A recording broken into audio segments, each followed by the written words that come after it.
শুভ সকাল। সকালেই চলে এসেছি নতুন আরেকটা রেসিপি নিয়ে। এই যে দেখুন চিংড়ির বিচি। আচ্ছা, চিংড়ির বিচিগুলো আমি ফ্রিজে রেখেছিলাম, আজকে এগুলো রান্না করব।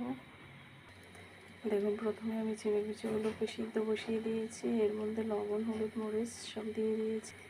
দেখুন, অন্যদিকে আরেকটা প্যান বসিয়ে দিয়েছি, এতে আমি এখন মাথাগুলো ভেজে নেব। অন্যদিকে আলু কেটে রেখেছি, এগুলোকে ভেজে নেব।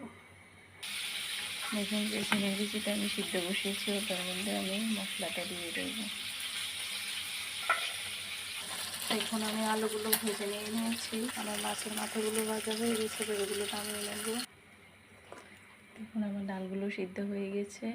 এবার আমি এগুলোর মধ্যে আলু মাথা যে ভেজে নিয়েছি এগুলো দিয়ে দেব। দেখুন, আমি চুলায় অন্য একটা কড়াই বসিয়ে দিয়েছি, ওটার মধ্যে তেল দিয়ে শুকনো মরিচ দিয়ে দিয়েছি, এবার কিছুটা পরিমাণ পাঁচফোড়ন দিয়ে, পাঁচফোড়নটা হয়ে গেছে। এবার আমি তরকারিটা এর মধ্যে ঢেলে দেবো।